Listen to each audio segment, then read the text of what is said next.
ये लोग शादी के बाद से ही दहेज में एक बुलेट मोटरसाइकिल व सोने के जेवरातों की मांग करते थे, उसे प्रताड़ित करते थे, मारपीट करते थे। उसको इन्होंने गलासे से काटकर निर्मम हत्या कर दी थी। आज पति मकसद अली, ससुर साबिर अली और सास मसीतन और हमसीरन को मृत्युदंड की सजा माननीय न्यायालय द्वारा सुनाई गई है। बरेली के अपर सत्र न्यायाधीश त्वरित न्यायालय प्रथम रवि कुमार दिवाकर ने दहेज के लिए विवाहिता फरा की निर्मम हत्या करने वाले शौहर मकसद अली, ससुर साबिर अली और सास मसीतन को फांसी की सजा सुनाई है। साथ ही सभी पर 1-1 लाख रुपए का अर्थदंड भी डाला है। दहेज में बुलेट और सोने के जेवर नहीं मिलने पर बीती 1 मई को फरा की गड़ासे से गर्दन काटकर हत्या कर दी गई थी। अपने फैसले में कोर्ट ने हजरत मोहम्मद साहब के कथन का भी जिक्र किया है। कहा कि मुस्लिम समाज में निकाह को एक पवित्र संस्था माना गया है। हजरत मोहम्मद साहब का कथन था कि निकाह मेरी सुन्नत है।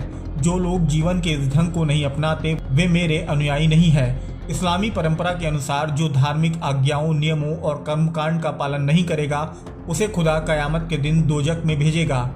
इस्लामी मान्यता के अनुसार जो व्यक्ति अपनी पत्नी की हत्या करेगा वह जहन्नुम अर्थात दोजख में भेजा जाएगा। इस मामले में भी शौहर ने माता पिता के साथ मिलकर बीवी का कत्ल किया है, जो कानून की दृष्टि से तो अपराध है ही वरन धार्मिक दृष्टि से भी यह कृत्य गुनाह है। पहले आप देखिए कि शासकीय अधिवक्ता दिगंबर सिंह ने मामले में क्या जानकारी दी, फिर आपको बताएंगे कि कोर्ट ने अपने फैसले में दहेज को लेकर और कौन कौन सी सख्त टिप्पणियां की हैं।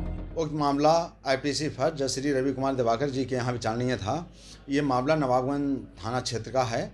ये वादी द्वारा मुकदमा लिखाया गया था। ये वादी था मुसब्बर अली। इसने अपनी बेटी फरा की शादी अभियुक्त मकसद अली के साथ की थी और ये लोग शादी के बाद से ही दहेज में एक बुलेट मोटरसाइकिल व सोने के जेवरातों की मांग करते थे, उसे प्रताड़ित करते थे, मारपीट करते थे और शादी के लगभग 2 महीने के अंदर ही जो फरा थी मृतका, उसको इन्होंने गड़ासे से काटकर कई बार उसकी बार कर गले पे निर्मम हत्या कर दी थी।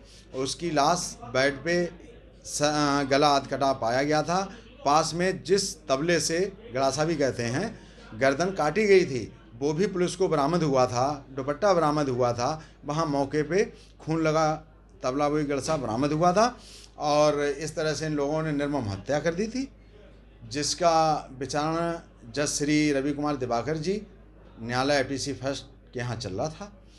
पुलिस कन्वेक्शन ऑपरेशन द्वारा जल्द गवाह बुलाना और अभियोजन पक्ष की ओर से 8 गवाह प्रस्तुत कराए गए थे और उक्त मामले का विचारण लगभग 2.5-3 महीने में पूर्ण कर दिया गया और आज जज श्री रवि कुमार दिवाकर जी द्वारा जजमेंट में अभियुक्त पति मकसद अली, ससुर साबिर अली और सास मसीतन और हमसीरन को मृत्युदंड की सज़ा माननीय न्यायालय द्वारा और प्रत्येक को 1,80,000 के लिए अन्य धाराओं में अर्थदंड की सज़ा सुनाई गई है और आदेश में जज श्री रवि कुमार दिवाकर जी द्वारा टिप्पणी की गई है, उन्हें उल्लेखित किया गया है।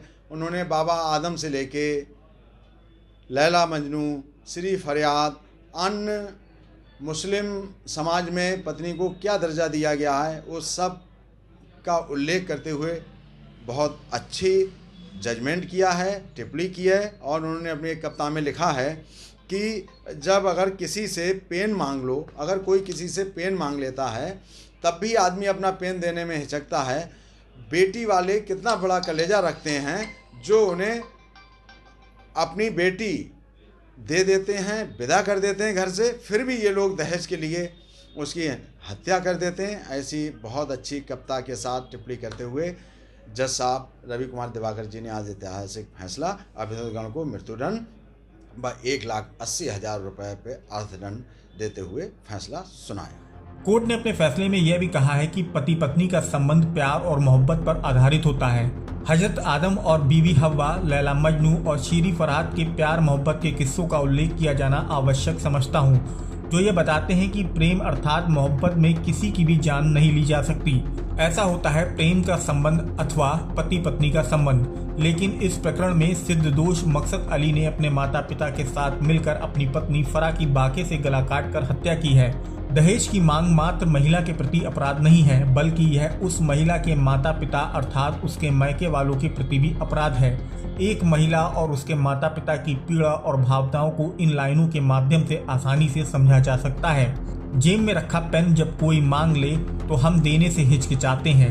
ये बेटी वाले क्या जिगर रखते हैं जो कलेजे का टुकड़ा सौंप देते हैं, और बेशरम है वो लोग जो इतनी कीमती चीज लेकर भी दहेज के रूप में फिर से कीमत मांगते हैं। कोर्ट ने आगे यह भी कहा कि न्यायालय की यह भी जिम्मेदारी है कि वह भावी पीढ़ी के लिए अच्छे मूल्य और मार्गदर्शन स्थापित करे। महान विद्वान स्वामी विवेकानंद ने कहा था कि किसी राष्ट्र की प्रगति का सबसे अच्छा मापदंड उस राष्ट्र की महिलाओं के प्रति व्यवहार है। महिलाओं के खिलाफ अपराध न केवल महिलाओं के आत्मसम्मान और गरिमा को प्रभावित करता है, बल्कि सामाजिक विकास की गति को भी बाधित करता है। दहेज हत्या पर सख्त टिप्पणी करते हुए कहा कि दहेज के लिए स्त्री की हत्या करना ऐसा अपराध है जो कि न केवल नृशंस है बल्कि बर्बर और पाशविक प्रकृति का भी है। दहेज हत्या का यह मामला जघन्यतम अपराध की श्रेणी में आता है, इसलिए दोषियों को फांसी की सजा दी जाती है।